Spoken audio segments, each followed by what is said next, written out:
Hello hello hello hello hello. आज आपको पढ़ना है एलिमिनेशन रिएक्शन।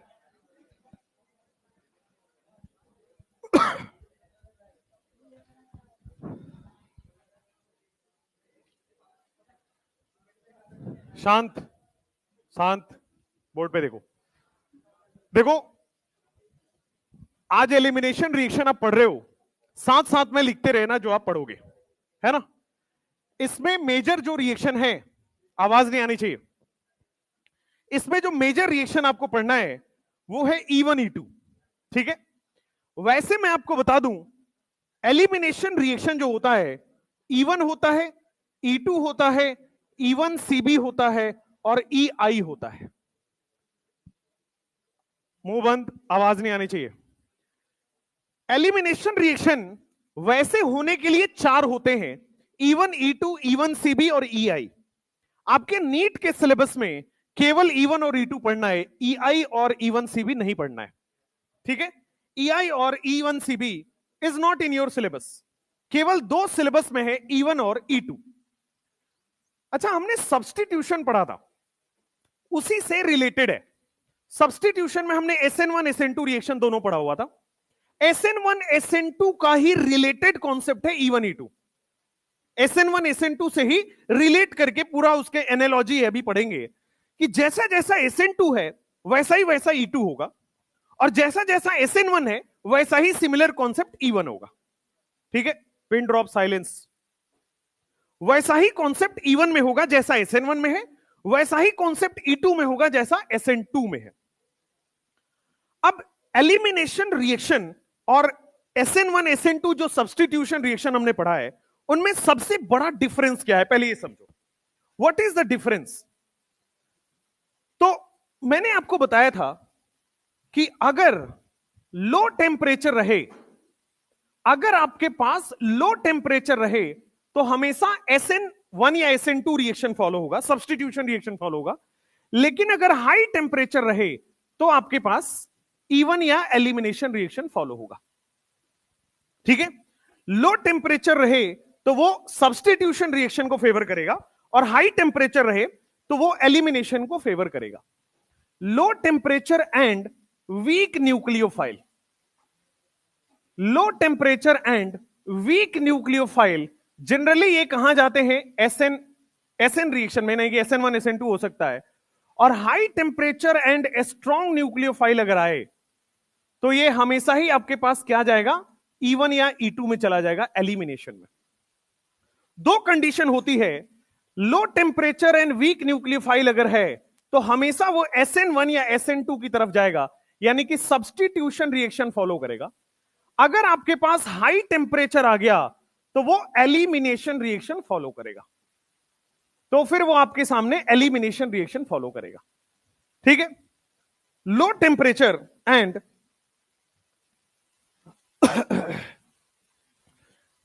सब्स्टिट्यूशन और आपके सामने एलिमिनेशन। ठीक है।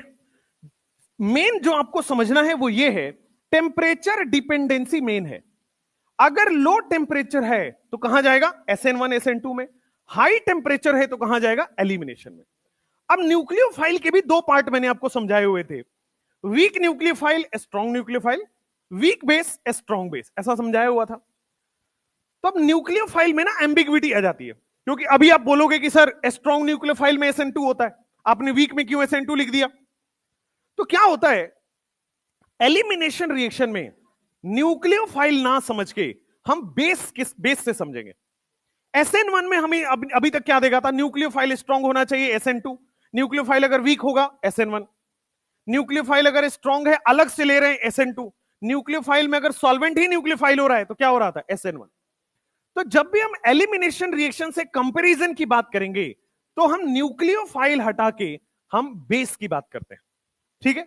अगर आपके पास लो टेम्परेचर और स्ट्रॉन्ग बेस अगर आए, low temperature and strong base आए तो substitution. Low temperature, high temperature and strong base आए तो that will be your elimination. Nucleophilicity SN1 SN2 में आपको सोचना है।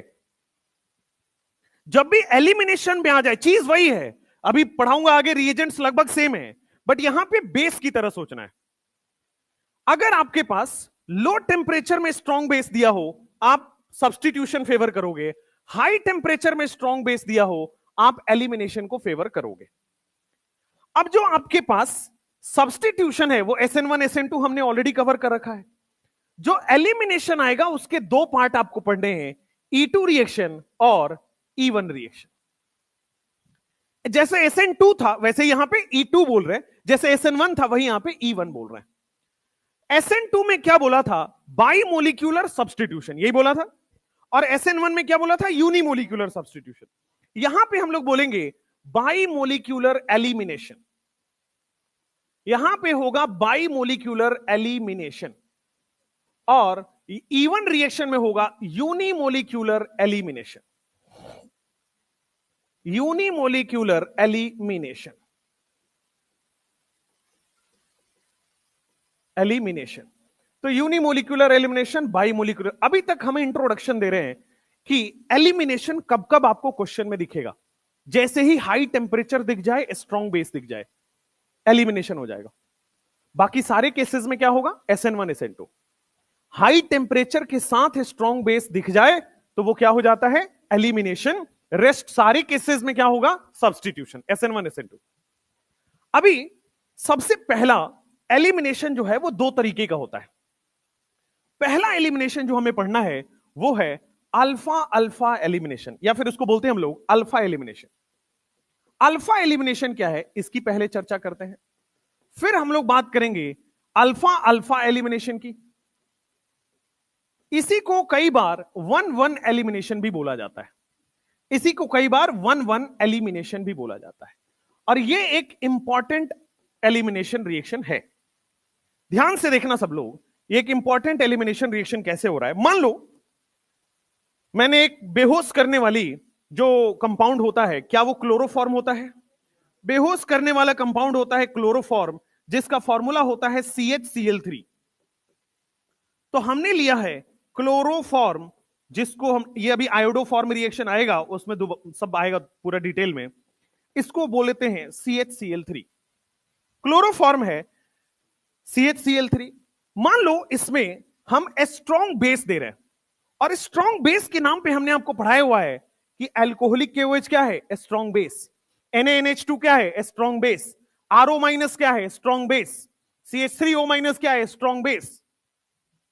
तो यहां पे कोई भी आप स्ट्रॉन्ग बेस ले लो, जैसे कि अल्कोहलिक KOH, या फिर आप क्या ले सकते हो? NaNH2, या फिर आप क्या ले सकते हो? RO-, या फिर आप क्या ले सकते हो? RO-, ROH, किसी भी तरह का रिएजेंट लिखा हो। क्या ये सब स्ट्रॉन्ग बेस की कैटेगरी में लिखवाया हुआ है? Strong base alcoholic KOH, NaNH2, RO-, क्या करेगा बेटा? ये बेस है, बेस है तो क्या एसिडिक हाइड्रोजन चुरा लेगा? बेस है तो सामने में देखो आपके पास एसिडिक हाइड्रोजन दिख रहा है बहुत अच्छे से। ये जो हाइड्रोजन है क्या वो एसिडिक हाइड्रोजन है? बड़े अच्छे से एसिडिक हाइड्रोजन समझ में आ रहा है। अब एसिडिक हाइड्रोजन देखो यहां पे, क्या ध्यान से देखना, ये रह गया Cl, शांत, ये रह गया यहां पे Cl, और ये रह गया यहां पे Cl। जब OH- होगा या NaNH2 होगा या RO- होगा या कोई भी बेस है, स्ट्रॉन्ग बेस का काम ही एसिडिक हाइड्रोजन को निकाल लेना। अब एसिडिक हाइड्रोजन क्या H+ के फॉर्म में निकलेगा? भाई ऑलवेज एसिडिक हाइड्रोजन कैसे निकलता है? H+। तो H+ निकल जाएगा। देखो सामने H+ निकाल दिया। जब H+ निकला तो क्या कार्बन पे माइनस आया होगा? जब H+ निकला तो क्या हो गया? कार्बन पे माइनस। अब हमने बहुत दिन से हम पढ़ रहे हैं कि क्लोरीन, ब्रोमीन, आयोडीन बहुत अच्छे लिविंग ग्रुप होते हैं। क्या हम पढ़ रहे हैं? क्लोरीन, ब्रोमीन, आयोडीन क्या होते हैं? बहुत अच्छे लिविंग ग्रुप हैं। तो जब CCl3- की बात करोगे, Cl is a good leaving group. क्या हमने पढ़ा हुआ है? Cl is a good leaving group. अब Cl एक बहुत अच्छा लिविंग ग्रुप है, तो क्या वो कंपाउंड से लीव करने की कोशिश करेगा? क्या वो कंपाउंड से अपना बॉन्ड तोड़ने की कोशिश करेगा?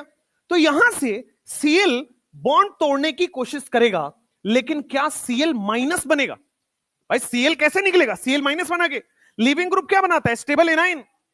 तो क्या यहां से जब लिविंग ग्रुप लीव करेगा तो वो Cl- बना के लीव करेगा? मैंने बताया था ना लीविंग ग्रुप लीव करता है तो अपना इलेक्ट्रॉन तो ले ही जाता है, सामने वाले का इलेक्ट्रॉन भी लेके चला जाता है। अब जरा बोर्ड पे देखो, जब यहां से लीविंग ग्रुप लीव किया होगा तो क्या Cl माइनस निकला होगा? H प्लस रिएक्शन में पहले से क्या बन जाएगा? HCl। तो एक साइड प्रोडक्ट में क्या बन गया? HCl। जब वहां से ध्यान दीजिएगा, एक Cl निकल गया तो कितना बचा? 2 Cl। Cl माइनस निकला हो गया तो क्या इस पे प्लस आया होगा? और पहले से माइनस है तो क्या हो जाएगा? न्यूट्रल। फिर से देखिए, Cl माइनस जब निकल जाएगा तो क्या आया होगा? प्लस। और पहले से क्या है? माइनस। क्या बन जाएगा? न्यूट्रल। तो क्या देखोगे बोर्ड पे, क्या CCl2 न्यूट्रल बन जाएगा? CCl2 न्यूट्रल बन जाएगा। और वहां पे लोन पेयर है देखो ना, कार्बन पे माइनस का मतलब क्या होता है? Lone pair. जब भी कार्बन पे माइनस आ जाए क्या होता है? Lone pair. यहां पे क्या हो जाएगा? Lone pair. अच्छा, तो CCl2 क्या है आपके सामने? Lone pair. This is CCl2। इसी को बोलते हैं बेटा डाई क्लोरोकार्बीन। जीओसी में हमने पढ़ा था कि कार्बोकेटाइन इंटरमीडिएट बनता है, कार्बोनाइन इंटरमीडिएट बनता है, फ्री रेडिकल इंटरमीडिएट बनता है, कार्बीन भी इंटरमीडिएट होता है, नाइट्रीन भी होता है और बेंजाइन भी होता है। नाइट्रीन और बेंजाइन दूर दूर तक सिलेबस में नहीं है ना? एनसीईआरटी में एक वर्ड भी नहीं लिखा है नाइट्रीन और बेंजाइन के लिए, लेकिन कार्बीन आपके सिलेबस में है। कार्बीन का डिटेल सिलेबस में नहीं है, लेकिन कार्बीन का नॉलेज मतलब बस इंट्रोडक्शन सिलेबस में है। अगर कोई आपसे कभी पूछ ले what is carbene, neutral CCl2 is carbene. What is carbene? Neutral CCl2। और CCl2 में कार्बन पे लोन पेयर होता है। कार्बन पे लोन पेयर कहां से आया? कार्बन पे माइनस का मतलब इस पे पहले से ही लोन पेयर है, पहले से लोन पेयर है तो लोन पेयर कंटिन्यू हो गया। ठीक है। अच्छा, इसको डाइक्लोरोकार्बीन कहते हैं। ये एक इंटरमीडिएट अगले चैप्टर में, मतलब अल्कोहल का जब केमिकल रिएक्शन हम पढ़ेंगे तो वहां पे एज अ इंटरमीडिएट बनेगा। किस रिएक्शन में? इन RTR रिएक्शन, राइमर टीमन रिएक्शन इसको हम लोग बोलते हैं।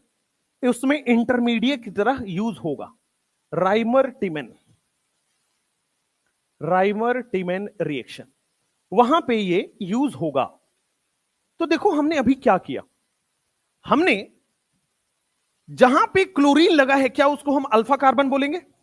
जहां पे क्लोरीन लगा है उसको हम अल्फा कार्बन बोलेंगे। तो क्या अल्फा से ही H हट रहा है, अल्फा से ही Cl हट रहा है? तो क्या बोल दिया? Alpha elimination. या इसको क्या बोल दिया? Alpha alpha elimination. या क्या बोल दिया? 1-1 एलिमिनेशन। तो एलिमिनेशन का पहला ये होता है कि जहां से H हटे वहीं से Cl हट जाए, जहां से H हटे वहीं से Cl हट जाए। इस टाइप के एलिमिनेशन को क्या बोलते हैं? Alpha alpha elimination. अब आप कहोगे कि सर स्ट्रॉन्ग बेस है, हमें कैसे पता चलेगा कि ये SN2 कराना था या E2 कराना था? स्ट्रॉन्ग बेस तो SN2 में भी हो रहा था, स्ट्रॉन्ग बेस तो SN2 में भी हो रहा था। यहां पे कैसे हमें पता चलेगा कि SN2 होगा या E2 होगा? हमेशा टेम्परेचर मेंशन्ड होगा। तो अल्कोहलिक केओएच के साथ साथ क्या लिखा होगा? हीट। NaNH2 के साथ क्या होगा? हीट। RO माइनस के साथ हीट, इसके साथ भी हीट। डेल्टा का मतलब हीट। तो आपको हमेशा मेंशन्ड होगा। एक और चीज मैं बता दूं, एक और चीज बता दूं, ये आपको alcoholic KOH, NaNH2, RO minus ROH, ये याद कर लेंगे कि ये ऐसे एजेंट हैं जो HX हटाते हैं। ये हमेशा पूरे ऑर्गेनिक में आप देखेंगे कि alcoholic KOH, NaNH2, RO ROH heat दिया हो या नहीं दिया हो, हमेशा क्या करेंगे? HX हटाएंगे। ऑलवेज HX डीहाइड्रोहैलोजिनेशन के ये एजेंट्स हैं। डीहाइड्रोहैलोजिनेशन कभी भी कराना हो ये 4 काम में लेंगे। अभी और हैं, इसमें एडिशन होगा, टर्शियरी ब्यूटॉक्साइड, LDA, उनका एडिशन होगा, बट ये 4 तो मेन है। इनको याद ही कर लेना है कि अगर हीट दिया हो या नहीं दिया हो, बाय डिफॉल्ट इसमें समझना है कि हीट होगा। आपके मॉड्यूल के क्वेश्चन या डीपीपीस के क्वेश्चन जानबूझ करके वहां कंफ्यूज करने के लिए हीट नहीं दिया होगा, बट जैसे ही ये 4 दिखें, क्या बाय डिफॉल्ट हीट अपने आप दिमाग में आ जाएगा? और बाय डिफॉल्ट हीट आ जाएगा मतलब क्या हो रहा है? एलिमिनेशन। इन 4 के साथ हीट अपने आप समझ लेना है। ठीक है। Alcoholic KOH, NaNH2, RO minus ROH। अब R कुछ भी हो सकता है, CH3, C2H5, प्रोपाइल, ब्यूटाइल, कुछ भी हो सकता है। यहां भी R कुछ भी हो सकता है। तो ये क्या करता है? Alpha alpha elimination. जब भी अल्कोहलिक केओएच दिख रहा है HX ही हटेगा, जब भी NaNH2 दिख जाए HX ही हटेगा, ये फिक्स है। जब भी RO माइनस दिख जाए HX ही हटेगा, RO माइनस ROH आ जाए HX ही हटेगा। This is called as alpha alpha elimination. क्या बनता है? Carbene, carbene dichlorobenzene. जल्दी से कर लीजिए इसको। क्लोरोफॉर्म में अल्कोहलिक KOH या स्ट्रॉन्ग बेस डाल दिया तो कार्बीन बन जाएगा। और कार्बीन क्या है, न्यूट्रल है या नेगेटिव चार्ज है या पॉजिटिव चार्ज है? न्यूट्रल। न्यूट्रल क्यों हुआ? पहले से माइनस था, Cl माइनस जाने के बाद प्लस आया, न्यूट्रल हो गया। तो कार्बीन को हम लोग डायरेक्ट कार्बीन बुला सकते हैं, डाइक्लोरोकार्बीन बुला सकते हैं, एक ही बात है।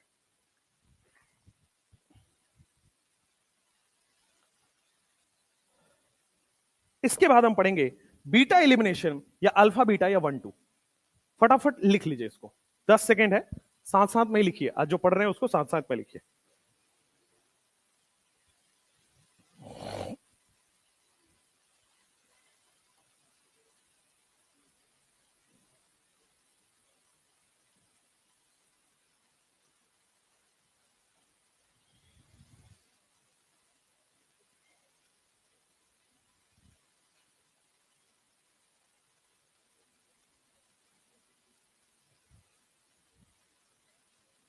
सबसे पहले हमने समझा अल्फा एलिमिनेशन, अब हम समझने जा रहे हैं बीटा एलिमिनेशन क्या होता है। अल्फा एलिमिनेशन में केवल एक एग्जांपल ही है कि क्लोरोफॉर्म में अगर आप स्ट्रॉन्ग बेस डाल देते हो तो क्या बन जाएगा? कार्बीन। ठीक है। अगर मैं आपसे बोल दूं कि यहां पे मैंने NaOH डाला है, मान लो अल्कोहलिक KOH नहीं डाला, मान लो हमने कुछ और डाल दिया, KOH डाल दिया, NaOH डाल दिया, अब सोचो क्या बनेगा? NaOH क्या है? स्ट्रॉन्ग बेस है, वीक बेस है? स्ट्रॉन्ग बेस है। अगर कुछ भी एक्वस नहीं लिखा है तब तक वो क्या है? Strong base. अब स्ट्रॉन्ग बेस क्या बनाएगा? कार्बीन। स्ट्रॉन्ग, कोई भी क्लोरोफॉर्म में स्ट्रॉन्ग बेस आ जाए क्या बनेगा? कार्बीन। ये तो बहुत स्ट्रॉन्ग बेस है, ये तो कार्बीन एनी केस में बनाएगा। लेकिन अगर इसके अलावा मैं इसमें NaOH लिख दूं तो क्या वो भी स्ट्रॉन्ग बेस में ही काउंट होगा? क्या मैं उसमें KOH लिख दूं, ये भी स्ट्रॉन्ग बेस में काउंट होगा? तो इसके अलावा ये तो वेरी स्ट्रॉन्ग बेस है, ये तो HX किसी भी हाल में हटा ही देगा, बट इसके अलावा कोई भी स्ट्रॉन्ग बेस लिखा है वो भी आपके पास ये काम करेगा, आपके पास HX हटाएगा और CCl2 कार्बीन बना देगा। अब सेकंड लिखो, बीटा एलिमिनेशन, 1 2 एलिमिनेशन या अल्फा बीटा एलिमिनेशन।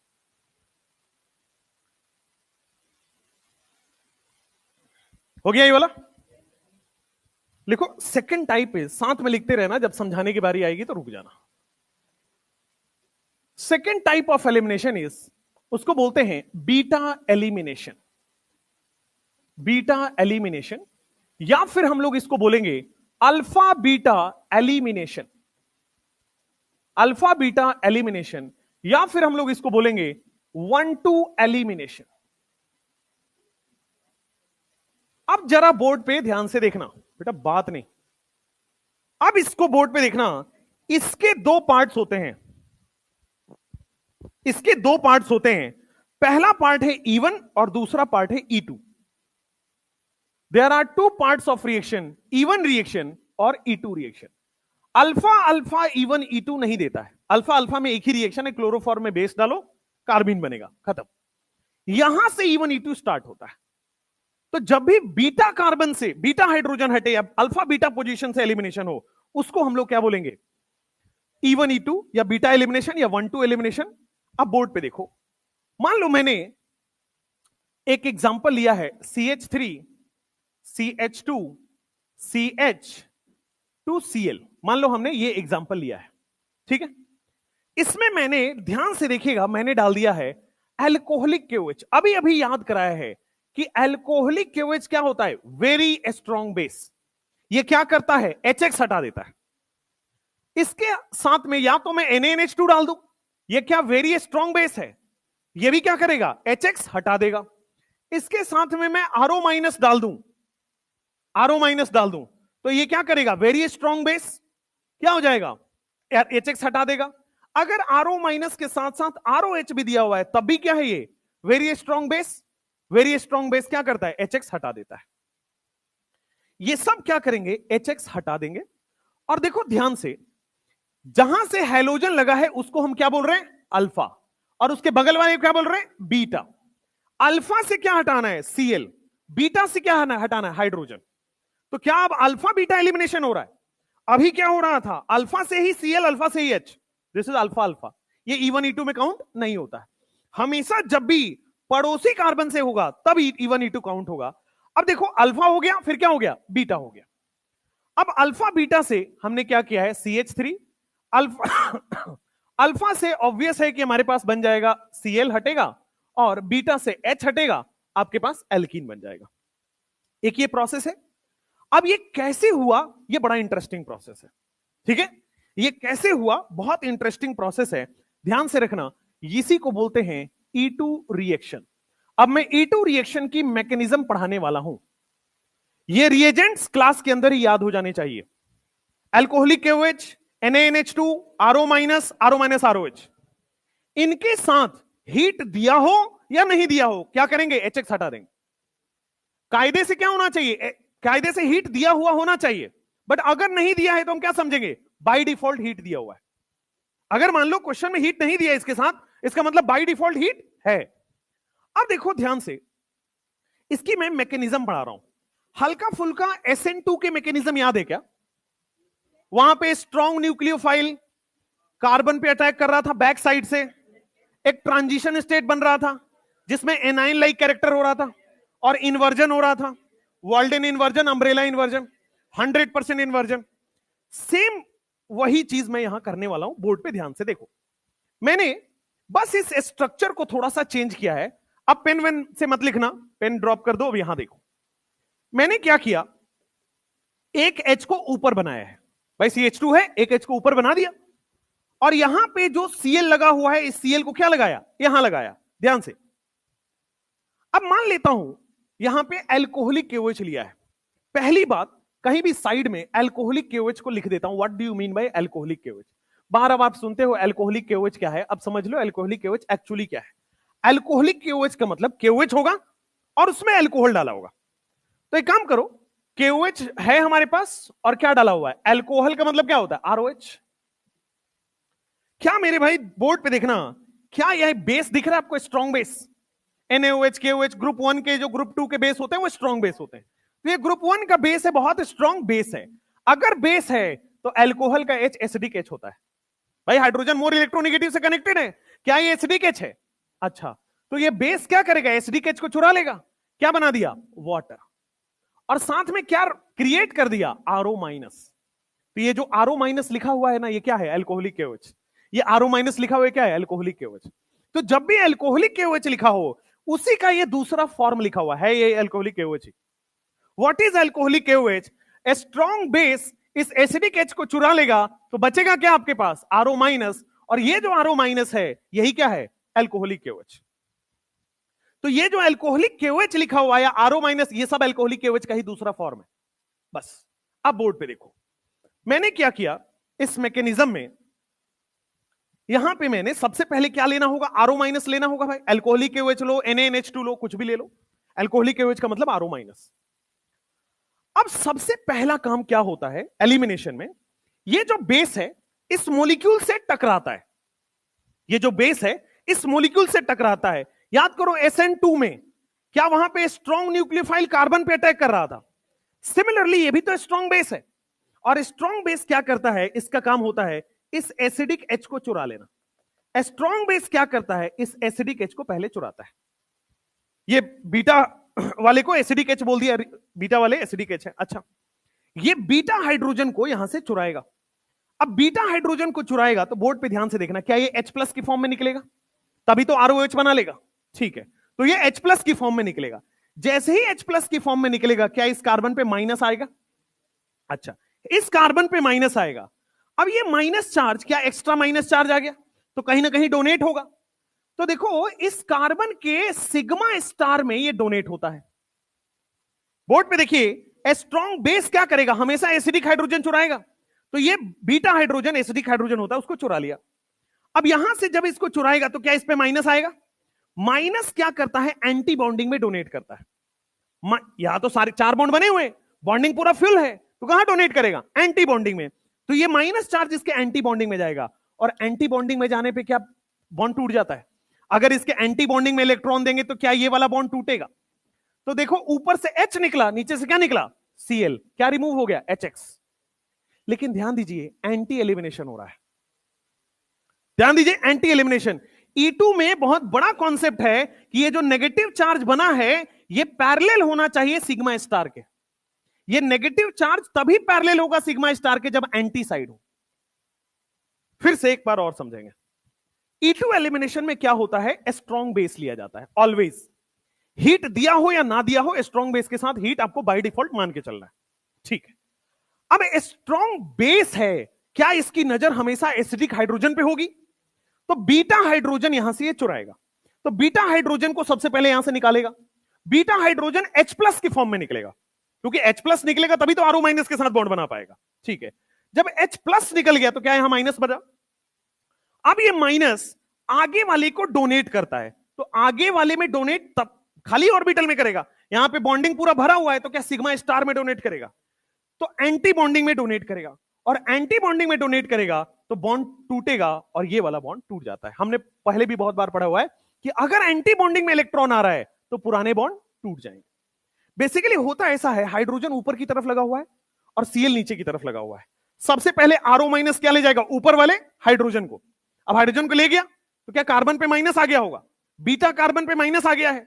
अब बीटा कार्बन पे माइनस, क्या वो अगले वाले अल्फा कार्बन को डोनेट करेगा?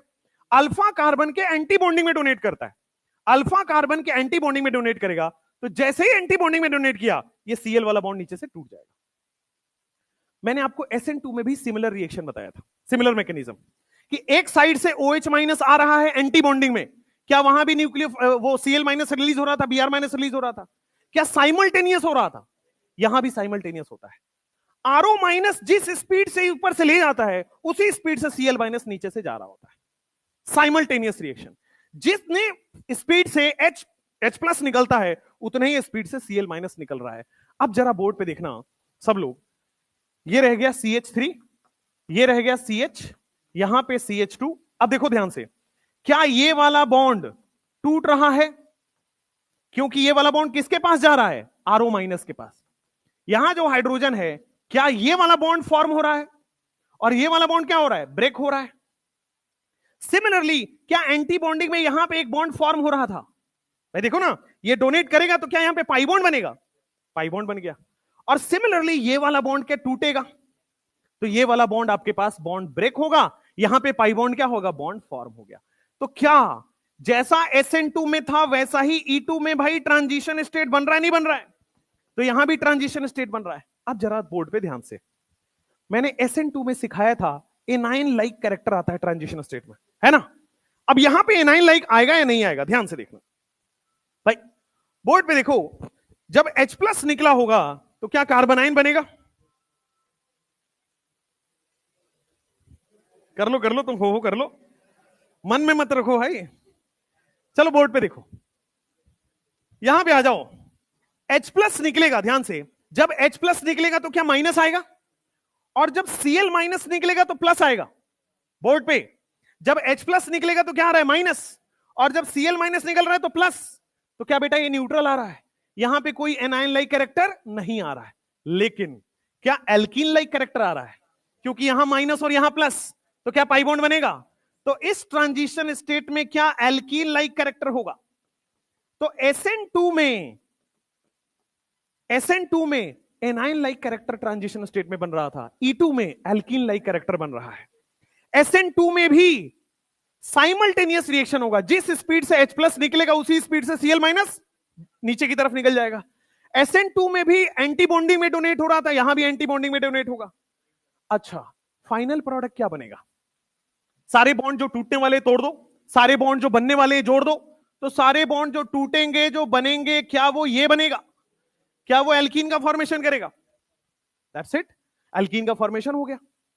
तो SN2 में क्या न्यूक्लियोफाइल जुड़ रहा था, यहां पे कोई न्यूक्लियोफाइल जुड़ नहीं रहा है। क्या H+ भी निकल रहा है और Cl- भी निकल रहा है। तो दिस इज द एलिमिनेशन का प्रोडक्ट। इसको जल्दी से बना लो फटाफट फटाफट। E2 में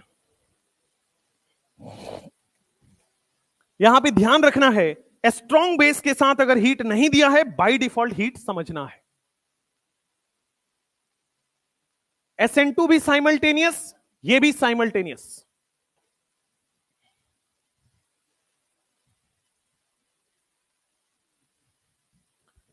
एक और चीज, सिन एलिमिनेशन हो रहा है कि एंटी एलिमिनेशन, दिख रहा है भाई, एंटी एलिमिनेशन। कभी भी E2 होगा तो एंटी एलिमिनेशन होगा। एंटी एलिमिनेशन ही क्यों, सिन क्यों नहीं?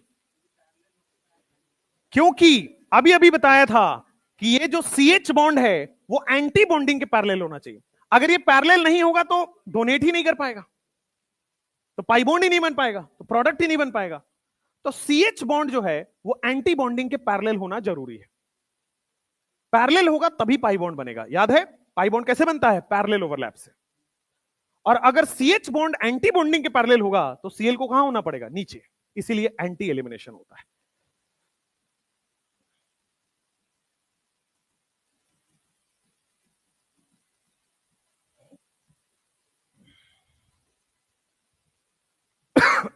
कल मैंने बहुत एक अच्छा कांड किया। रात में पता चला 8 बजे से मैंने मस्त एटॉमिक रेडियस पढ़ाया है ना, 9:34 पे मैंने खत्म कर दिया। बहुत रिलैक्स फील हुआ, वाओ एक टॉपिक निपटा। फिर मैंने देख रहा है सर क्लास में कब आओगे, फिर मैसेज देख रहा हूं मैं, सर क्लास स्टार्ट नहीं हुई। फिर मैंने देखा ऑफिस से फोन आ रखे हैं कि सर आपकी क्लास है, आप अब यहां नहीं हो। मैंने कहा यार ये कैसे हो सकता है। फिर मैंने चेक किया तो जो कैमरा था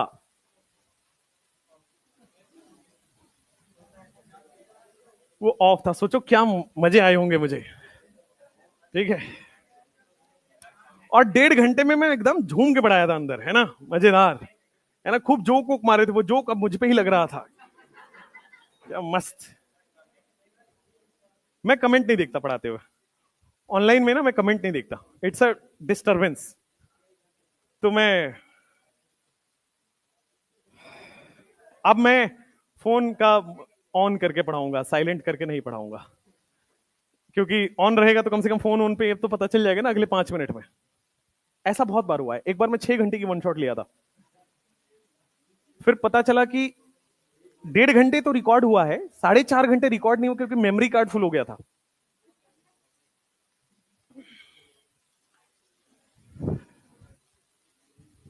होता है ऐसा।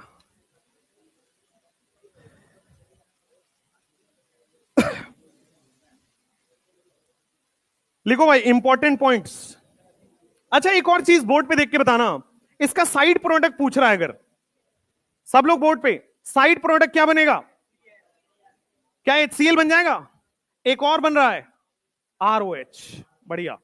RO माइनस भी तो सबसे पहले H+ लिया होगा, तो क्या बन जाएगा? ROH।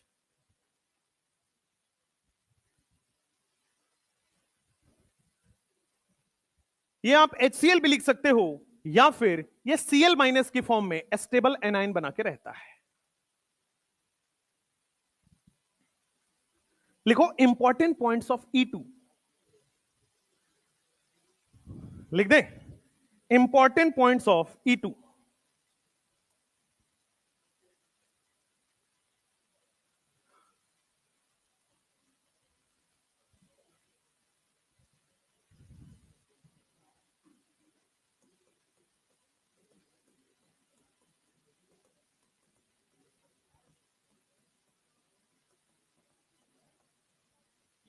E2 रिएक्शन का इंपॉर्टेंट पॉइंट ध्यान से लिखिए एक एक करके।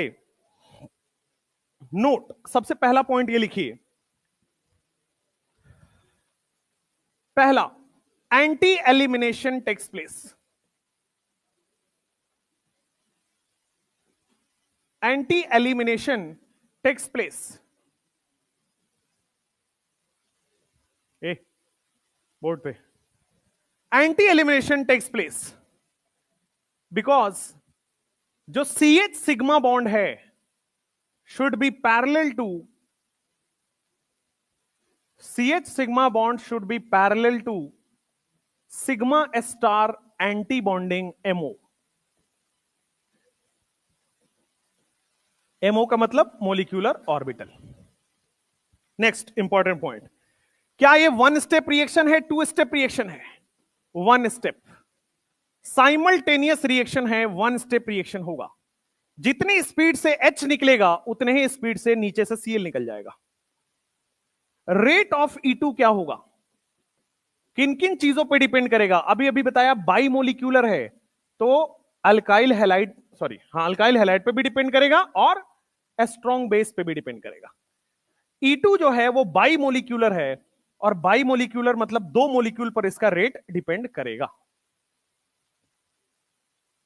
नेक्स्ट, क्या यहां पे इंटरमीडिएट बन रहा है क्या? No intermediate. ट्रांजिशन स्टेट बन रहा है जिसमें एल्कीन लाइक कैरेक्टर है। No intermediate formed.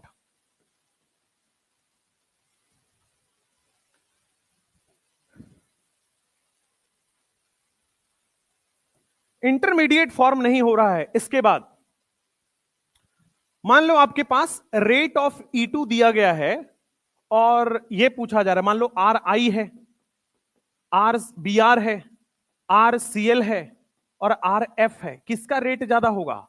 I का। ज्यादा अच्छा लीविंग ग्रुप जल्दी रिलीज करेगा।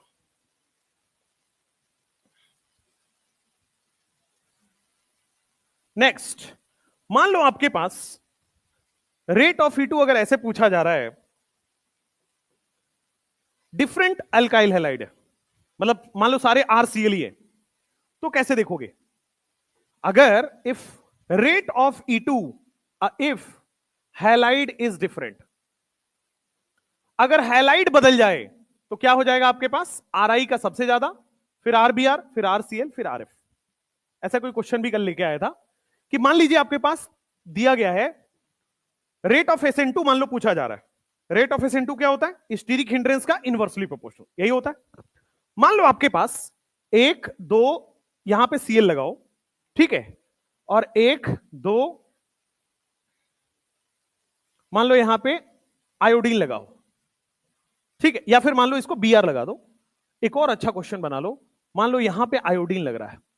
इन तीनों क्वेश्चन में किसका रेट ऑफ SN2 ज्यादा, किसका rate of SN2 come? Rate of SN2 किसका ज्यादा और किसका कम?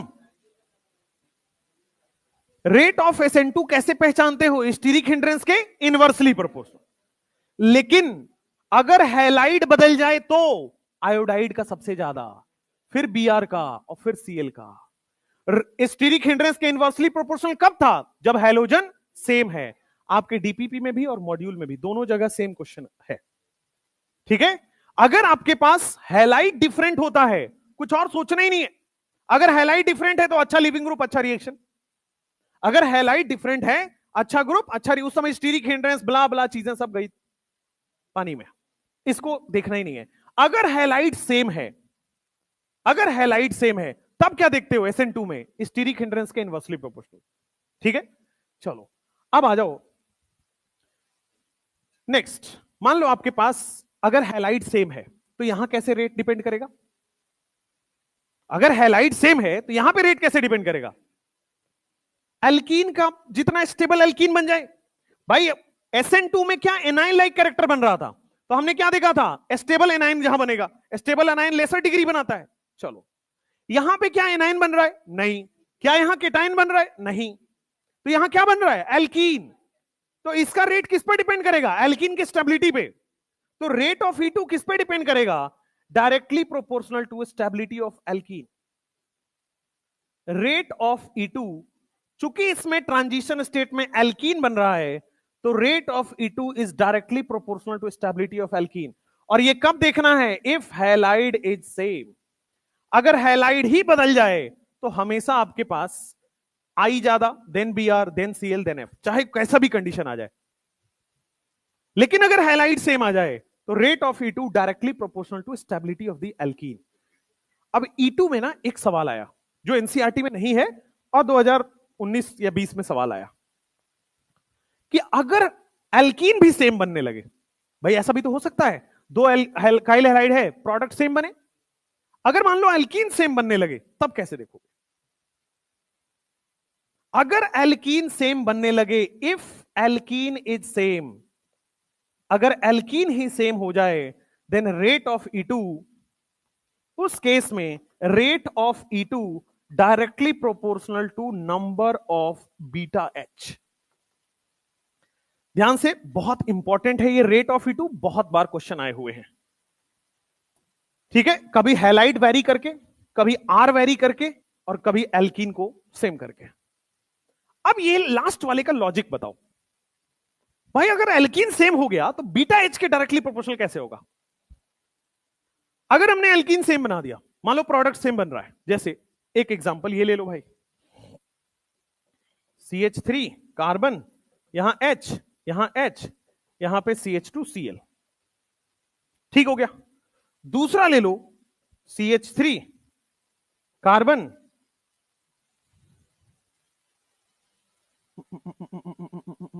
चलो ठीक है, एक बार यही वाला एग्जांपल लेते हैं, केवल ये वाला देखो। मैं क्यों बोल रहा हूं कि बीटा H के डायरेक्टली प्रोपोर्शनल होगा। मान लो एल्कीन सेम बनने लगे तो बीटा पर जो H है उसके डायरेक्टली प्रोपोर्शनल होगा। क्यों? क्योंकि इस रिएक्शन का स्टार्टिंग सोचो, इस रिएक्शन के स्टार्टिंग में क्या हुआ था? क्या RO माइनस ने H प्लस को उठाया था सबसे पहले स्टेप में? तो जितना ज्यादा H होगा बीटा पर उतना ही ज्यादा रिएक्शन होगा, उतना ही ज्यादा RO माइनस H प्लस ले जाएगा। अगर मान लो बीटा पर हाइड्रोजन की कमी हो गई तो क्या कम रिएक्शन होगा? इसीलिए बोल रहा हूं कि अगर एल्कीन भी सेम बनने लगे तो आपको क्या देखना है, बीटा पर जितना ज्यादा हाइड्रोजन उतना ही ज्यादा रिएक्शन स्टार्ट होगा, और जितना कम हाइड्रोजन रिएक्शन का स्टार्टिंग उतना ही कम हो जाएगा। तो इसलिए more hydrogen on beta H, more collision of RO minus and more E2। जितना ज्यादा अल्फा बीटा H उतना ही ज्यादा RO माइनस अटैक करेगा और उतना ही ज्यादा E2 रिएक्शन होगा। इसीलिए थर्ड स्टेटमेंट लिखवाया हुआ है कि rate of E2 directly proportional to stability of beta H। Beta पर जितना ज्यादा हाइड्रोजन उतना ही ज्यादा रिएक्शन फास्ट होगा। तो रेट ऑफ E2 हो गया। अगला क्वेश्चन लिखते हैं। मान लो आपके पास ये क्वेश्चन रहा, CH3 CH2 CH2 Cl, ठीक है। इसमें मैंने लिखा है एक्वस KOH और फिर मैंने लिखा है एल्कोहलिक KOH। मुझे रिएक्शन भी बताना है और आपको प्रोडक्ट भी बताना है। दूसरा रिएक्शन में इधर लिख देता हूं, CH3 CH, फिर CH2, फिर क्या लिखोगे CH, फिर क्या लिखोगे Br और फिर क्या लिखोगे CH3। इसमें आप डाल रहे हो एल्कोहलिक KOH। हीट लिखा हो ना लिखा हो आपको हीट मान के ही चलना है। NaNH2 हीट लिखा हो ना लिखा हो आपको मान के ही चलना है। दो क्वेश्चन लिखे हुए हैं, अब दोनों क्वेश्चन का आंसर चाहिए। क्या मैंने बताया है कि अगर एक्वस दिख जाए तो हमेशा SN2, अगर एक्वस दिख जाए तो ऑलवेज SN2? तो क्या पहला वाला हमेशा SN2? तो क्या इसके बारे में मैं लिख देता हूं कि ये तो SN2 रिएक्शन ही देगा, और अगर SN2 देगा तो क्या OH Cl की जगह लग जाएगा? तो लगा दो। क्या इन्वर्टेड प्रोडक्ट बनेगा? बिल्कुल 100% इन्वर्जन, और यहां पे बन गया है। Cl हटाए क्या लग गया? OH। अगर एल्कोहलिक KOH है तो क्या ये एजेंट हमेशा HX हटाता है? एल्कोहलिक KOH NaNH2 ये कुछ भी हो जाए, हीट दिया हो या ना दिया हो, क्या हमेशा HX हटाएगा? चलो, अगर HX हटा देगा तो क्या अल्फा से Cl, बीटा से हाइड्रोजन, क्या अल्फा बीटा एलिमिनेशन हो जाएगा? अल्फा बीटा एलिमिनेशन को क्या बोला जाता है? E2। क्या ये प्रोडक्ट बन जाएगा? एल्कीन बन जाएगा। E2 का एल्कीन बनेगा। साइमल्टेनियस रिएक्शन होता है, जिस स्पीड से H निकलेगा उसके अपोजिट साइड से Cl निकलेगा सेम स्पीड से। अच्छा, यहां आओ, एल्कोहलिक KOH हीट दिया हुआ है, NaNH2 हीट दिया हुआ है। यहां पे बस डिफरेंस यही है कि बीटा बदल गया। जहां हेलोजन लगा है उसको क्या बोलते हो? अल्फा। लेफ्ट वाले को मैं एक काम करता हूं, β1 बोल देता हूं, और इसको क्या बोल देता हूं? β2। किधर से हाइड्रोजन हटेगा? दोनों बीटा पे हाइड्रोजन है, β2 से या β1 से? दोनों से निकाल के देखते हैं। एक बार अगर मैं β1 से हटाता हूं तो क्या आपके सामने ये बन गया, और अगर β2 से हटाता हूं तो CH3 CH2 CH double bond CH2। जरा बोर्ड पे देखना, एक बार मैंने β1 से हाइड्रोजन हटाया, एक बार मैंने β2 से हाइड्रोजन हटाया। कहां पे ज्यादा अच्छा अल्कीन बन रहा है? β1 में। याद रखिए, क्या यहां पे 6 अल्फा हो रहा है? यहां देखिए, क्या 2 अल्फा हो रहा है? क्या ज्यादा अल्फा तो ये स्टेबल है और यही मेजर है? ज्यादा अल्फा है यही स्टेबल है और यही मेजर है। क्या यहां पे कम अल्फा है तो क्या ये माइनर हो जाएगा और ये अनस्टेबल हो जाएगा? अनस्टेबल का मतलब लेस स्टेबल से है। एक और चीज मैं चाहता हूं आप समझो, यहां पे बोर्ड पे देखो, इस एल्कीन को क्या दो तरफ से एल्काइल घेरे हुए है? इस एल्कीन को क्या एक तरफ से एल्काइल घेरा हुआ है? क्या ये ज्यादा सब्स्टिट्यूटेड एल्कीन है? क्या ये मोर सब्स्टिट्यूटेड एल्कीन है? और क्या ये लेस सब्स्टिट्यूटेड एल्कीन है? क्या इस एल्कीन में ज्यादा सब्स्टिट्यूशन हो रखा है, दो तरफ एल्काइल? क्या इस एल्कीन में एक ही तरफ सब्स्टिट्यूशन हो रखा है, less substituted alkyl, less substituted alkene? ये वाला मोर सब्स्टिट्यूटेड एल्कीन है, ये वाला लेस सब्स्टिट्यूटेड एल्कीन है। मोर सब्स्टिट्यूटेड एल्कीन को क्या बोला जाता है? Saytzeff alkene.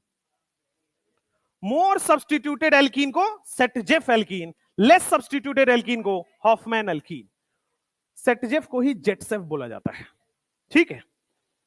ये मोर सब्स्टिट्यूटेड एल्कीन है, तो क्या मैं इसको लिख दूं ये सेटजेफ एल्कीन है, और ये क्या हो जाएगा? Hofmann alkene. कहां लिखूं?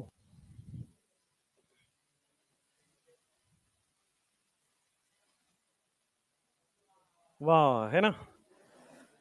चलो भाई, चमत्कार हो गया। ये देखो, इसको लिखो, ये मोर सब्स्टिट्यूटेड एल्कीन है, और मोर सब्स्टिट्यूटेड एल्कीन को बोला जाता है सेटजेफ या जेटसेफ। सेटजेफ या जेटसेफ एल्कीन। जेटसेफ का स्पेलिंग देख लेना, शायद ये गलत है, कुछ होता होगा। मेन नाम जो है वो सेटजेफ ही है। होता है ना घर का नाम मोनू, और उधर स्कूल का नाम कुछ और। मोनू है यहां पे? तुम्हें घर वालों ने क्या देखा, तुम्हारा मोनू रख दिया? चलो भाई, खैर, मोर सब्स्टिट्यूटेड एल्कीन को सेटजेफ या जेटसेफ, मेन नाम क्या है? सेटजेफ। अच्छा, जो लेस सब्स्टिट्यूटेड एल्कीन है, this one is less substituted alkene, और ये वाला क्या है आपके सामने? हॉफमैन एल्कीन बोलते हैं क्या? लेस सब्स्टिट्यूटेड एल्कीन को हम लोग बोलते हैं हॉफमैन एल्कीन। आप इसको ऐसे भी समझ सकते हो, जो स्टेबल है वो सेटजेफ है, जो लेस स्टेबल है वो हॉफमैन है, बस। ठीक है, चलिए।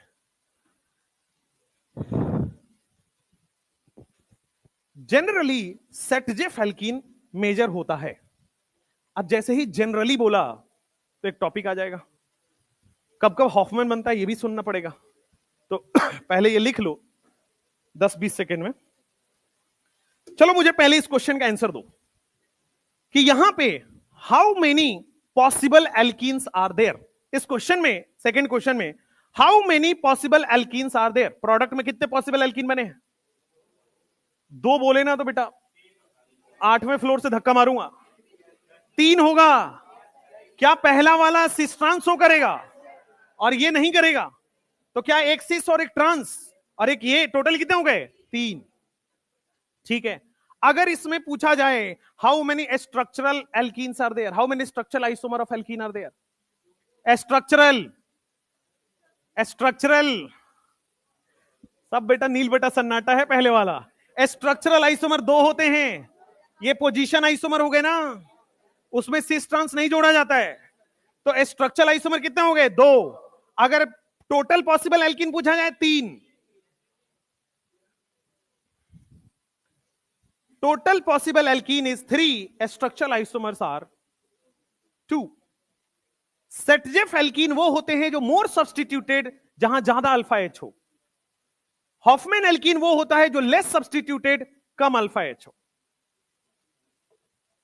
लिखो रेट ऑफ E2 निकालने का क्वेश्चन। ये हो गया।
हाँ, इसका प्रोडक्ट लिखते हैं शांत, एक एक करके। आपके पास ये पीवाईक्यूज लिखे हुए हैं, ये मैंने अपने खुद से बनाया हुआ है। अब देखिए इस क्वेश्चन को सॉल्यूशन देखते हैं। रेट ऑफ E2 रिएक्शन का कॉन्सेप्ट क्या है, किस पर डिपेंड करता है? एल्कीन की स्टेबिलिटी पे, है ना। जितना अच्छा एल्कीन बन रहा होगा उतना जल्दी जल्दी रिएक्शन होगा E2। आइए, तो सबसे अच्छा एल्कीन कहां बनेगा? क्या इस वाले में ज्यादा सब्स्टिट्यूटेड एल्कीन बनेगा?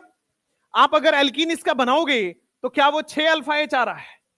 इसका एल्कीन आप अगर बनाना चाहो तो ये एल्कीन बनेगा। देखो, अल्फा से क्या निकालो Cl, बीटा से क्या निकालो H, क्या HCl एलिमिनेट हो जाएगा?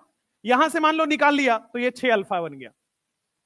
इसका जब आप बनाओगे एल्कीन तो क्या इसमें 2 अल्फा नजर आ रहा होगा? अल्फा से Cl और बीटा से H। इसमें क्या बनेगा? 0 अल्फा बन रहा है क्या? तो मोर अल्फा मोर स्टेबल एल्कीन, तो इसका जो आप रेट लिखोगे क्या ABC आ रहा है? जितना स्टेबल एल्कीन बनेगा उतना ज्यादा E2 होगा। तो पहले वाले में 6 अल्फा, दूसरे वाले में 2 अल्फा, 3 अल्फा और तीसरे वाले में 0 अल्फा। नेक्स्ट यहां पे देखिए, जब आप यहां पे इसका एल्कीन बनाओगे तो अल्फा से Cl, बीटा से H, क्या ऐसा कुछ बन जाएगा? यहां से जब बनाओगे तो क्या कंजुगेशन हो जाएगा, रेजोनेंस। यहां से जब बनाओगे तो आपके पास कुछ बेंजीन बन गया। तो क्या यहां पे C greater than B greater than A हो जाएगा? C greater than B greater than A।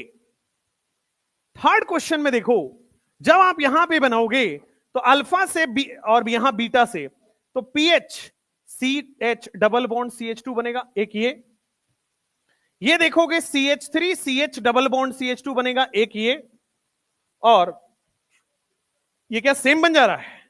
CH3 CH double bond CH2। अब चूंकि सेम एल्कीन बनता है तो क्या देखते हैं? Beta hydrogen. जहां ज्यादा बीटा हाइड्रोजन वहां ज्यादा रेट। आइए, क्या सबसे ज्यादा तो एक का ही होना है भाई, वहां बेंजीन के साथ रेजोनेंस कर रहा है, वो सबसे ज्यादा होगा। Resonance is highly stable. अच्छा, अब बी और सी में तो केवल अल्फा एच तो सेम है, तो क्या देखना है आपको? Beta hydrogen. इसमें बीटा हाइड्रोजन क्या 6 है? 3 और 3 6। इसमें बीटा हाइड्रोजन क्या 2 ही है? तो कहां पे ज्यादा आरओ माइनस अटैक कर पाएगा? इस वाले में। तो क्या फिर बी का ज्यादा होगा then compare to C?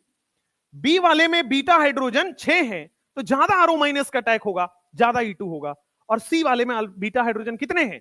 2, come RO minus attack कर पाएगा, तब होगा। तो अगर एल्कीन सेम बनने लगे तो बीटा हाइड्रोजन चेक कर लीजिए, more beta h more rate of E2। इसके बाद इस वाले क्वेश्चन का आंसर बताइए। क्या यहां पे H को तोड़ना है और यहां पे क्या D को तोड़ना पड़ेगा? देखो, अल्फा से क्या निकलता है? Cl, बीटा से क्या निकलता है? हाइड्रोजन। तो यहां पे हाइड्रोजन तोड़ना है, यहां पे Cl निकल जाएगा। क्या ड्यूटेरियम आसानी से टूटेगा क्या? नो। कार्बन हाइड्रोजन आसानी से टूट जाता है, ड्यूटेरियम और मुश्किल से टूटता है, और ट्रिशियम बहुत मुश्किल से टूटता है। तो क्या आपके सामने ए जल्दी टूट जाएगा और बी लेट से टूटेगा? A greater than b. Beta hydrogen आसानी से टूट जाएगा CH का, और CD का बीटा हाइड्रोजन नहीं, बीटा ड्यूटेरियम नहीं टूट पाएगा। अब अगला वाला क्वेश्चन देखो, what will be the product? E2 elimination क्या एंटी एलिमिनेशन होता है? अब जरा हेलोजन पे गौर फरमाओ। हेलोजन वेज पे है, तो क्या वेज वाले एच से बॉन्ड बना पाएगा? क्या एल्कीन बना पाएगा? नहीं। इधर एलिमिनेशन नहीं हो पाएगा किसी भी केस में। हमेशा क्या होता है? Anti elimination. लेकिन नीचे की साइड में क्या डेस पे है? क्या एंटी एलिमिनेशन हो सकता है? तो नीचे की साइड से बेटा ये प्रोडक्ट बनेगा, ऊपर की साइड से नहीं बनेगा। तो यहां पे प्रोडक्ट बन गया, और यहां पे कौन सा हाइड्रोजन रह जाएगा? क्या डैश वाला तो निकल गया ना, एंटी एलिमिनेशन। डैश वाला तो निकल गया, वेज वाला रह जाएगा। लेकिन आप यहां पे वेज डैश नहीं दिखा सकते, बताओ क्यों? भाई प्लेनर हो गया ना यार। sp2 sp2 में कौन सा वेज डैश दिखाते हो? हमेशा sp3 में वेज डैश आता है। तो यहां पे आप नॉर्मल एच ही दिखाओगे, यहां पे वेज डैश आप नहीं दिखा सकते। ठीक है, देखो हुआ क्या होगा, Br ऊपर है तो एंटी एलिमिनेशन होता है। तो अगर Br ऊपर है तो H को कहां होना पड़ेगा? डैश पे। तो क्या डैश वाले हाइड्रोजन से और Br से एलिमिनेशन हुआ होगा? ठीक। अब उधर आओ, ये तो sp3 ही है, तो यहां पे तो आप दिखा सकते हो।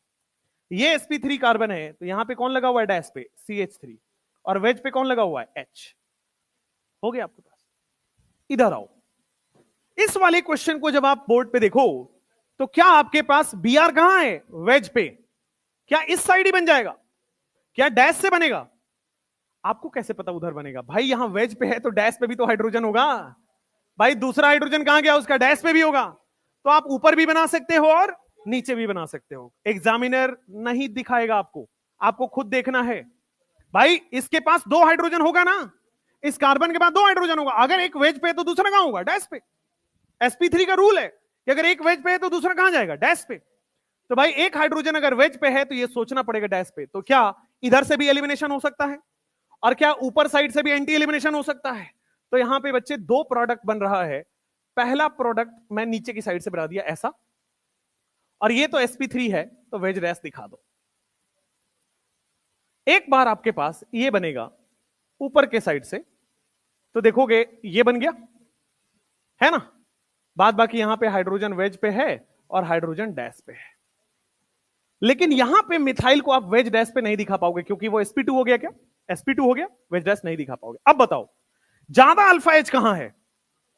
क्या 2, 2, 4 और 3, 7 अल्फा है क्या यहां पे? यहां पे आप देखोगे तो 2 और एक 3 अल्फा है क्या इस केस में? कौन ज्यादा स्टेबल है? क्या ये स्टेबल है और क्या ये लेस स्टेबल है? हमने क्या पढ़ा हुआ है, जो ज्यादा स्टेबल होता है वो क्या होता है? सेटजेफ, सेटजेफ या जेटसेफ। सेटजेफ बोल दो, और इधर वाले को Hoffmann.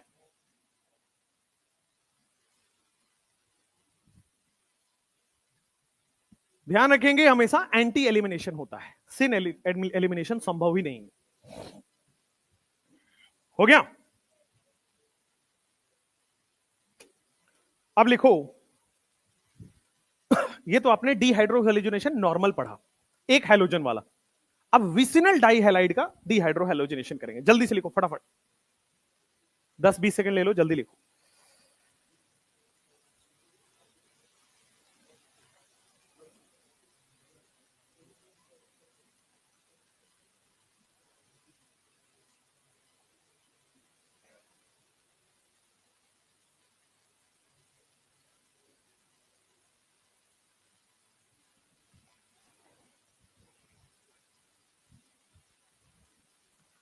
Dehydrohalogenation of vicinal dihalide.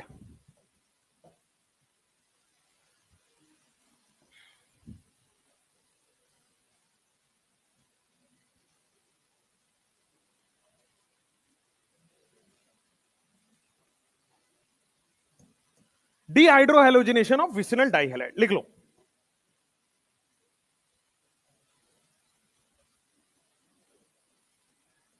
अभी तक हम लोग एक हेलोजन वाले लिख रहे थे, अब हम दो हेलोजन वाले डीहाइड्रोहेलोजिनेशन कराएंगे।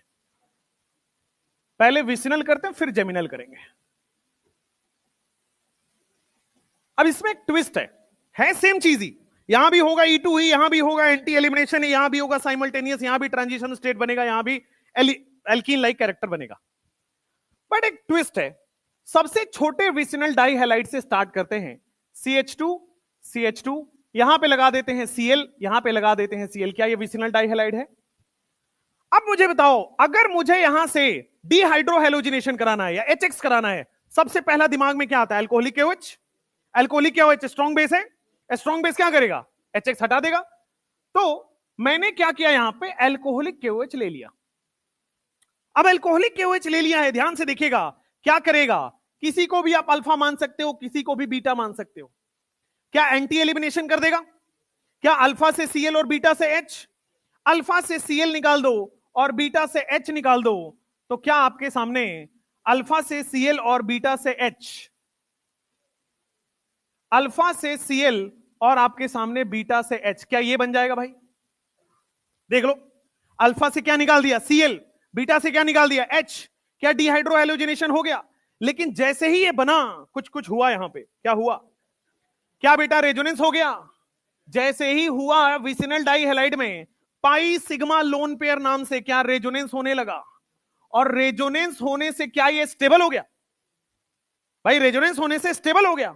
और रेजोनेंस होने से क्या हुआ? क्या सिंगल बॉन्ड में डबल बॉन्ड कैरेक्टर आ गया? रेजोनेंस होने से डबल बॉन्ड में सिंगल बॉन्ड कैरेक्टर आता है और सिंगल बॉन्ड में डबल बॉन्ड कैरेक्टर आता है। तो रेजोनेंस होने से ये यहां पे क्या डबल बॉन्ड कैरेक्टर आने लगा है, और डबल बॉन्ड कैरेक्टर आने लगा है, तो क्या अब ये टूटेगा आसानी से या नहीं टूटेगा? नहीं टूटेगा। अगर ये नहीं टूटेगा तो क्या हमें और स्ट्रॉन्ग बेस लाना पड़ेगा? अब अल्कोहलिक KOH से ये नहीं टूटेगा, क्योंकि अब सिंगल बॉन्ड नहीं रहा, अब क्या हो गया? Partial double bond. क्यों पार्शियल डबल बॉन्ड? रेजोनेंस। तो अब इसमें क्या और स्ट्रॉन्ग बेस लेना पड़ेगा। और स्ट्रॉन्ग बेस क्या होता है? इससे भी स्ट्रॉन्ग बेस होता है NaNH2। इसका नाम होता है सोडामाइड। इसका नाम होता है sodamide. Alcoholic KOH normally Cl और H को हटा देता है। अगर रेजोनेंस वगैरह नहीं हो रहा हो, सिंगल बॉन्ड है, तो अल्कोहलिक KOH अपना काम कर देगा, HCl हटा देगा। लेकिन अगर मान लीजिए अल्कोहलिक KOH यहां पे रेजोनेंस होने लगे अल्कोहलिक KOH के बाद, तो रेजोनेंस होने से क्या बेटा बॉन्ड अब सिंगल रहा या पार्शियल डबल बॉन्ड आ गया? Partial double bond. क्या अब आसानी से टूटेगा? नहीं। और नहीं टूटेगा तो अब अल्कोहलिक KOH से नहीं टूटेगा, क्या अब और स्ट्रॉन्ग बेस लेना पड़ेगा। क्या होता है और स्ट्रॉन्ग बेस? NaNH2। NaNH2 अब ये काम कर देगा। तो देखो, अब HCl हट जाएगा, तो आपके सामने क्या बन जाएगा? क्या CH ट्रिपल बॉन्ड CH बन जाएगा। फिर से HCl हटा दो, फिर से अल्फा बीटा कर दो। क्या ये अल्फा है? Cl वाला अल्फा, बगल वाला बीटा, अल्फा से Cl, बीटा से H। हो गया अल्फा बीटा एलिमिनेशन। क्या बन गया? एल्काइन। तो डिहाइड्रोहेलोजिनेशन अगर आप एक हेलोजन का करते हो तो एल्कीन, अगर दो हेलोजन वाले हो करते हो एल्काइन। सिंपल। अब बस दो हेलोजन वाले में, अच्छा एक स्पेशल नाम भी होता है इसका, इसका स्पेशल कॉमन नाम होता है। What is the special common name? कल ही बताया है। Yes, this is vinyl chloride. भाई ये C डबल बॉन्ड Cl है ना, इससे लगा हुआ क्या होता है? विनाइल। तो इसको हम लोग विनाइल क्लोराइड बोलते हैं। तो विनाइल क्लोराइड बनेगा जिसमें रेजोनेंस होगा, रेजोनेंस हो गया तो स्ट्रांग हो गया, स्ट्रांग हो गया तो और स्ट्रांग बेस लगा दो। एक और चीज, अगर मैं यहां पे 2 मोल NaNH2 डाल दूं, भाई मैं शुरुआत में ही वेरी स्ट्रांग बेस ले लिया, मान लो शुरुआत में ही मैंने 2 मोल NaNH2 ले लिया, तो भाई NaNH2 तो कैसा भी HX हटा देता है, रेजोनेंस हो रेजोनेंस। अगर मान लो स्ट्रांग वाले को तोड़ रहा है तो वीक वाले को तो बहुत आसानी से तोड़ देगा। समझ में आया? जहां पे अल्कोहलिक KOH फेल होता है वहां पे NaNH2 पास हो जाता है। तो क्या NaNH2 हर जगह पास हो जाएगा? तो क्या यहां पे सारे HCl बॉन्ड तोड़ देगा? क्या NaNH2 तो सबसे स्ट्रांग है, ये तो सिंगल बॉन्ड वाले को, डबल को तोड़ देता है, सिंगल वाले को तो कुछ समझेगा ही नहीं। क्या आसानी से तोड़ देगा? अब जो है आपके पास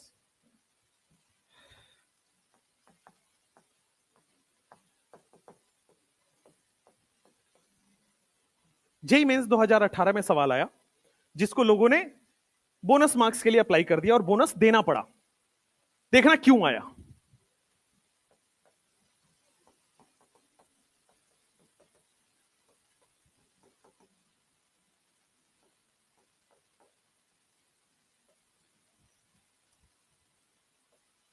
ये क्वेश्चन था, ठीक है।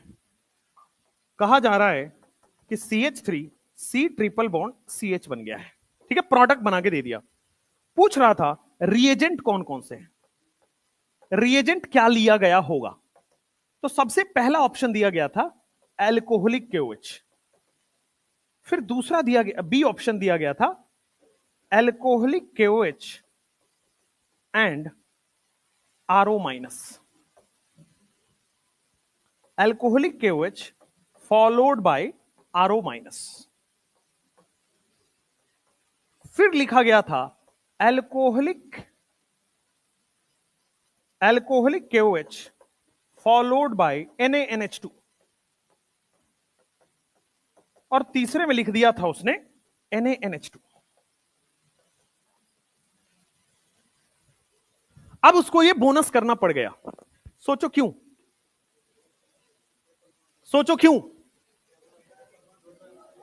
भाई?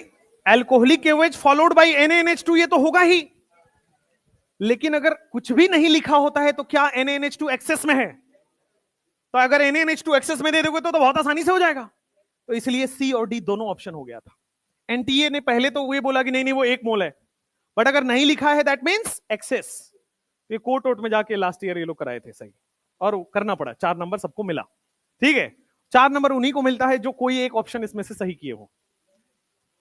क्या यहां सीएल है भाई?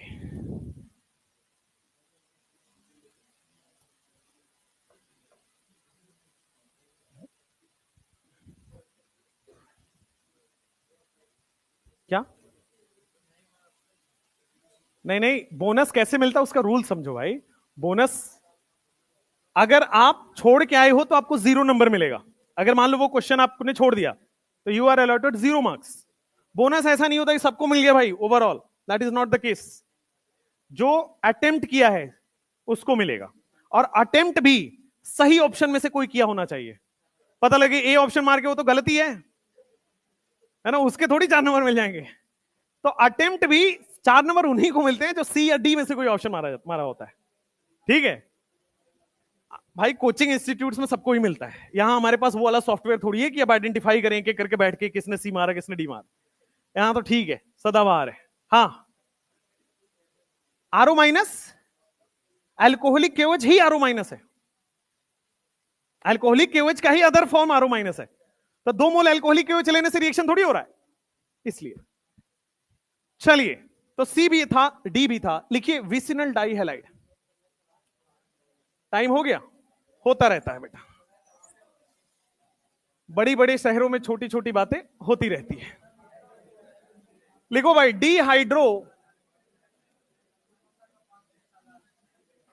डिहाइड्रोहैलोजिनेशन ऑफ जेम डाइहैलाइड।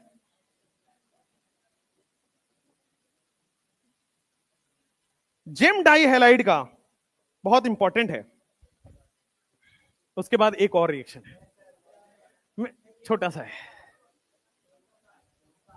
क्या समोसा आ रहा है? किसने बात पार्टी दी? किसी ने? बीएनसी ने पार्टी दी है? बढ़िया यार, तुम लोगों के तो चांदी हो रहा है। एक ही है।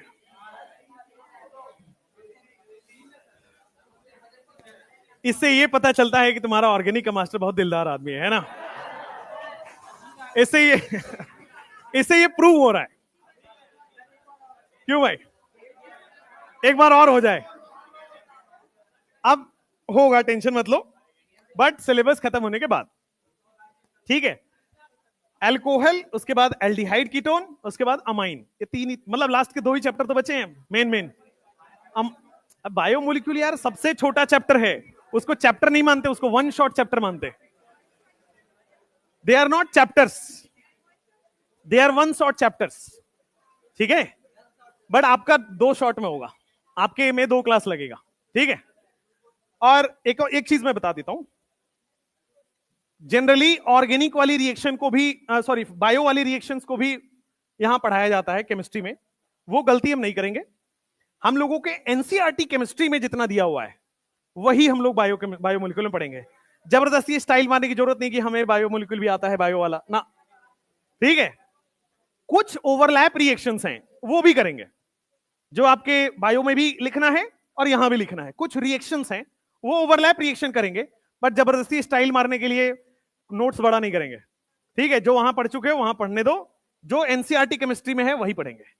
चलो भाई, डिहाइड्रोहैलोजिनेशन ऑफ जेम डाइहैलाइड। देखो ध्यान से, जेम डाई हैलाइड जो होता है वो ये होता है Cl और Cl। अब जेम डाई हैलाइड में खास बात है, जरा ध्यान से बोर्ड पे देखना। मान लो मैंने यहां पे एल्कोहलिक KOH कराया, मान लो मैंने यहां पे एल्कोहलिक KOH बनाया, write down the product, write down the product. क्या सिंपल यहां भी विनाइल ही बनेगा भाई? भाई यहां से क्या बन गया अल्फा, यहां से क्या बन गया बीटा, अल्फा से क्या निकालोगे Cl, बीटा से क्या निकालोगे H, क्या बन गया आपके सामने CH2 double bond CH Cl। क्या फिर से विनाइल बन गया? तो दोनों में सेम ही तो बन रहा है। और अगर विनाइल बनता है तो क्या अब छोटे मोटे बेस से काम चलेगा या मोटे बेस से काम चलेगा? स्ट्रॉन्ग बेस से। भाई अब क्या हो जाएगा CH ट्रिपल बॉन्ड CH, क्या एल्काइन बन गया? तो क्या विसिनल और जेमिनल की कहानी एक ही जैसे है? एक ही तो है। वहां भी विनाइल बन रहा था, वहां भी रेजोनेंस हो रहा था, यहां भी विनाइल बनेगा, यहां भी रेजोनेंस होगा, एक ही बात है। तो dehydrohalogenation of gem dihalide is same as vicinal dihalide. अब एक मजेदार चेन रिएक्शन नहीं किए तो मजा ही नहीं आएगा, है ना? आपका समोसा डाइजेस्ट नहीं होगा भाई।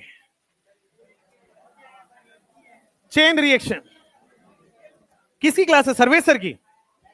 आज उनका तबीयत थोड़ा खराब है तो मैं थोड़ा ज्यादा पढ़ाता हूं। पहला, बेटा तुम्हें मिर्गी तो नहीं आ रही है?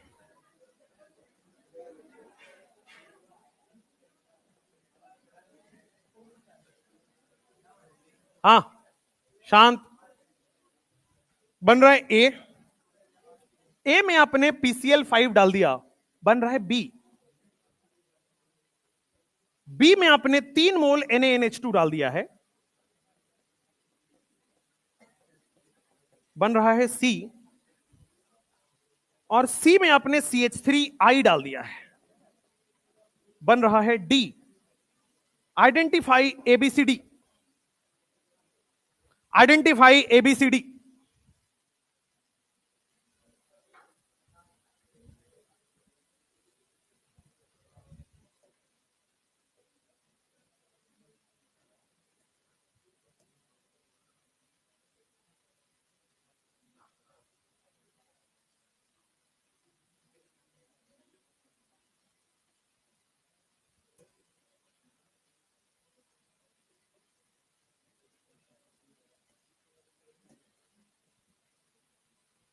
दूसरा क्वेश्चन है इसी में, साइक्लोप्रोपेन, इसकी रिएक्शन आप HBr से करा रहे हो तो बन रहा है A। इसमें आपने एल्कोहलिक KOH बना दिया तो बन गया B। फिर इसमें आपने HBr और ROOR मतलब परऑक्साइड, तो बन रहा है C। ठीक है, उसमें आपने NaNH2 डाल दिया तो बन रहा है D। Identify ABCD। तीसरा चेन रिएक्शन,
चलिए भाई, तो आपके पास ये 3 क्वेश्चन है,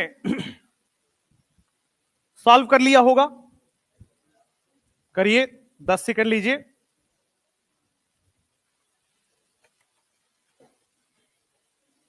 फिर अब आप जो नेक्स्ट टॉपिक है वो है हॉफमैन एलिमिनेशन। हॉफमैन एलिमिनेशन के दो केस होते हैं, एक तो बल्की बेस मिल जाए और एक पुअर लिविंग ग्रुप मिल जाए। ठीक है, तो वो दोनों केस अब कल कर पाएंगे, आज तो नहीं। एक क्लास जुगाड़ता हूं मैं, कल इन्फॉर्म कर देंगे आपको। ठीक है, कल 4 है तो उसी में से एक ले लेंगे। 3 ही है, कल 3 का आया है। अच्छा, ओके ओके ओके, एडजस्ट कर लेंगे, है ना। बिहार में आगे ये तो सीख ही गए हैं, एडजस्ट कर लेंगे। चलो भाई, हम बिहार से हैं, बिहार में रहे नहीं है ना, प्रॉब्लम ये है। घर वालों ने क्लास 4th में हमें हॉस्टल में डाल दिया था। हॉस्टल का नाम मेरा आप लोग शायद सुने होंगे, रांची से जो हैं वो लोग जानते होंगे। वहां पे एक स्कूल है, Saint Bishop Westcott Boys School, right. बहुत घटिया स्कूल है, हम आपको बताते हैं, बहुत घटिया स्कूल। सुबह 5 बजे जगा देते हैं बेवकूफों, है ना। और ऐसा मैंने वहां पे 8 साल रहा हूं मैं हॉस्टल में, क्लास 4 से क्लास 12 तक। ठीक है, और ऐसे जेल की जिंदगी जिया हूं मैं, तभी तो मैं अब खुल के ज्यादा जी पा रहा हूं, क्योंकि पहले कुछ देखा नहीं है जिंदगी। 8 साल आप सोचो, एक मतलब 5-6 एकड़ का कैंपस है, उसी के अंदर रहना है, नो वन अलाउड। मेरे पापा मुझसे मिलने आते थे, 6 महीने में मिलने का टाइम था, 6 मंथ्स में ही आप मिल सकते हैं। और 6 महीने में भी आएंगे तो हमें कैमरा से दिखाया जाता था कि क्या वही तुम्हारे पापा ही है ना। सही में, मतलब इतना ज्यादा सिक्योरिटी चेक था। ठीक है, कभी कभी तो ये होता था, अब 6-6 महीने बाद आ रहे हैं, बोल दें ये थोड़ी हो सकते हैं हमारे पापा।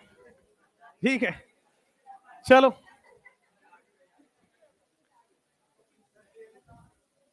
तो मैं क्लास 12वीं के बाद कोटा में निकला, फिर मैंने वो सब किया जो 12 साल में नहीं कर पाया था। ठीक है, मतलब घूमना फिरना वगैरह वगैरह। चलिए, हाँ भाई, रिएक्शन नंबर 1, क्या रिएक्शन नंबर 1 के बारे में आपको याद आ रहा है कि ये खुश रहो रिएक्शन याद आ रहा है? एल्काइन में वाटर जोड़ने पर, एल्काइन में वाटर जोड़ने पर खुशरोव रिएक्शन होता है। और खुशरोव रिएक्शन में देखना जरा बोर्ड पे, सबसे पहले स्टेप में, शांत, सबसे पहले स्टेप में क्या यहां पे OH जुड़ेगा और यहां पे डबल बॉन्ड CH हो रहा होता है। भाई सब लोग देख लो, क्या यही हो रहा होता है सबसे पहले? लेकिन क्या ये टॉटोमर हो जाता है? और टॉटोमर होके भैया क्या ये एसीटोन बन जाता है? तो ए ऑप्शन क्या बन गया आपके सामने? एसीटोन। फाइनल ए क्या बन गया? एसीटोन। This is a. अब एसीटोन में क्या डाल दिया? PCl5। मैंने बोला PCl5 एक बहुत अच्छा रिएजेंट है, ऑक्सीजन ले लेगा, Cl दे देगा। तो क्या ऑक्सीजन लेके Cl दे देगा? तो जब बी बनाओगे PCl5 में, तो क्या ऑक्सीजन गायब है और 2 Cl जेमिनल बन गया है क्या? बढ़िया, जेमिनल 2 Cl लग गए। भाई डबल बॉन्ड वो निकला था तो 2 Cl लग जाएगा। अच्छा, और साथ में POCl3 बन गया होगा, वो छोड़ दीजिए। अब इसमें देखो 3 मोल NaNH2 लिया है, 2 मोल नहीं, 3 मोल। तो देखो ध्यान से, सबसे पहले देखो, पहले मोल NaNH2 से क्या होने वाला है? फर्स्ट मोल NaNH2 से क्या CH3C, क्या यहां पे एक Cl बच जाएगा और क्या यहां पे डबल बॉन्ड CH2 बोल दूं? क्या पहला मोल तो यही करेगा, एक HCl हटा गया। क्या दूसरा मोल NaNH2 डालोगे, ध्यान से देखना, तो क्या आपके सामने CH3C ट्रिपल बॉन्ड CH बन रहा है? लेकिन तीसरा मोल भी तो कुछ कुछ होता है। क्या ये बेटा एसिड बेस रिएक्शन होता है? क्या ये एसिडिक H है? क्या ये स्ट्रॉन्ग बेस है? तो क्या एसिड बेस रिएक्शन करेगा और एसिड बेस रिएक्शन करके CH3C ट्रिपल बॉन्ड C- बना लिया? क्या भाई आपके पास ए ये है, बी ऑप्शन ये बना था, 3 मोल NaNH2 के बाद सी ऑप्शन का ये बन गया है। अब देखो, इसमें CH3I डाल रहे हैं, तो CH3I डालने पर क्या आपके पास इसी में CH3 जुड़ जाएगा, CH3 प्लस जुड़ जाएगा, I निकल जाएगा, तो यहां पे CH3।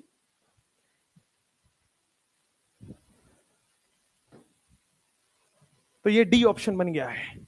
देखो हमने स्टार्ट किया था प्रोपीन से, प्रोपाइन से, बन गया ब्यूटाइन। समझ में आया? अब दूसरा वाला option HBr cyclopropane, come on, HBr cyclopropane क्या होता है?